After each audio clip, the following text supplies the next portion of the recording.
to understand a little bit about what we can do with Esri Insights, this is a very simple insights page that you're seeing, and it is about wineries. So we have only one file that we've brought in, one mapping file that we've brought in. And so here we can see the map. Every little dot that you're seeing on the map is a winery. If you notice that they are color coded, and I'm just zooming out a little bit, and we can see that there are blue ones and red ones and purple and so on and so forth. The different colors correspond to the state. So we set up a symbology on the map that corresponds to the bar chart. So if you notice here, all the blue ones are IN for Indiana, the red ones are KY for Kentucky, and so on and so forth. Those are the two states that have had the most visits to unique wineries. So we can see that. We've also added a heat map, and we can see the largest concentration are in south central Indiana and into northern Kentucky.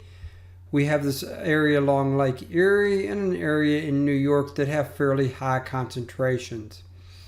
And then the question which was asked on the survey, and this is done out of a survey 123, so this is a live feed. If someone enters something new in the survey 123, it'll appear on my maps and charts and so on and so forth. We have a question: do they have a tasting fee? Yes, no, and no data. Well, why so much of it no data if someone has visited that winery?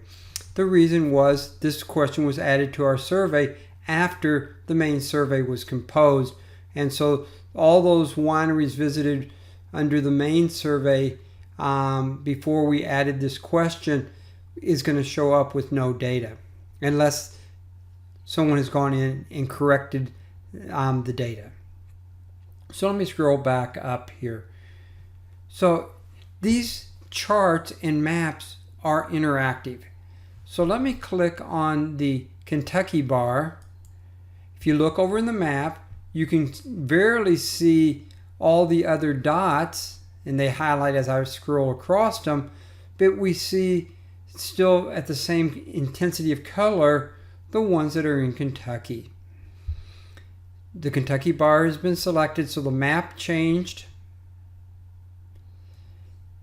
We have yes, no, and no data for Kentucky wineries.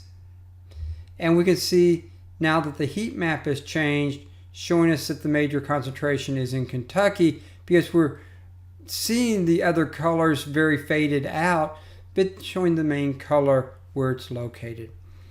To get rid of that selection, just click on the bar again, and now notice everything appears back the way it was originally. So if I zoom in to, let's say, the Indianapolis area, so let's click on this map, and we're going to zoom in towards the Indianapolis area. Notice now the heat map has changed. We've zoomed into the same area that's shown in the above map, and we can see the heat area has definitely changed that we're looking at. If we click on the heat map and zoom back out, and let's go up here and zoom in towards Lake Seneca in New York, we can see two major concentrations, and we can see where those wineries are because these two maps now are zooming together. Click on the top map. I'm going to zoom back out to the entire United States, or at least the eastern United States, because that's where all these are located. And if I click on New York, you'll see only the New York ones are highlighted. If I click on show me the places where there is no tasting fee, I'm going to just click on that. They only exist according to what we have in Georgia, Indiana, Kentucky, and Ohio, and the specific wineries are, whoops, sorry about that, I accidentally clicked, so let's go back and click on no again, zoom over, and we can see the ones in Indiana, one up here in Ohio, one way in northern Indiana, this one over here in Kentucky. All are places that have no tasting fee that's been confirmed. And notice the heat map is showing only those with no tasting fee. So this is very simple. Some of the stuff we can do with Insights, that we can see graphically what is going on, and we have these interactive maps and charts working together. I'm going to switch to a different Insight page. So I'm going to click on a different Insight page. It's just loaded.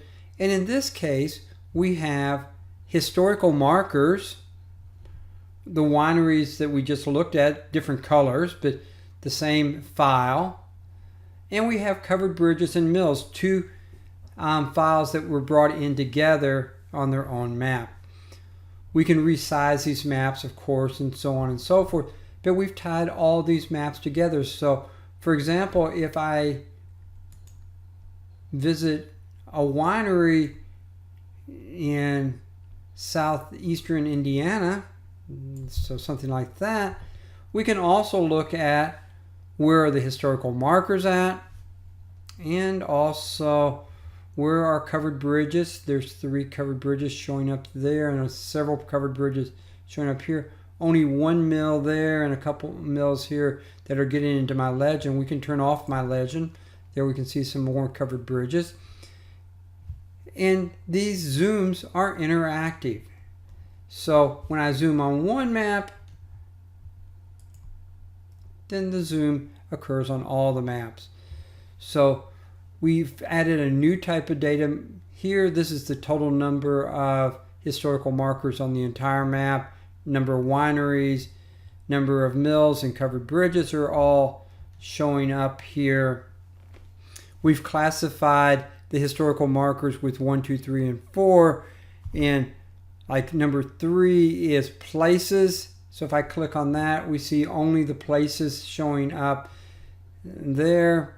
If we click on number 2, those are people, and we can see where the people that are designated on historical markers are, so we can see how these change interactively together. And again, we have a heat map here. If I zoom out on my heat map, we find 2 major places where historical markers have been collected. This area of Kentucky and Indiana, and this area over in Pennsylvania. This is near Harrisburg, Pennsylvania. Those are the 2 major concentrations. If I zoom in on the Harrisburg, Pennsylvania area, notice we get the main node in Harrisburg, but we get some sub-nodes in surrounding areas. And notice the maps are all moving together. So if I zoom down here towards Gettysburg, Pennsylvania, there's York. So there's Gettysburg. We have a fair number here. Notice we also have some wineries located there. So if I click on that map, we can zoom into the wineries, and there's 3 located real close to each other. Notice the heat map has changed. So we're constantly changing these items together. So this example is multiple files coming in linked together. So we called this map travel maps. So if somebody travels, let's say, to Gettysburg, what else can they find? Well, they can find some wineries, and we don't have any covered bridges. Our mills actually in Gettysburg proper. There are some that are close to Gettysburg, but there's none in the proper. So we can have just charts linking one map. We can have maps that are interactive together. So again, if I click on Pennsylvania, we can see those. And if I click on the map and zoom out, we'll see some additional ones in Pennsylvania. So that's some of the things that we can do with Insights.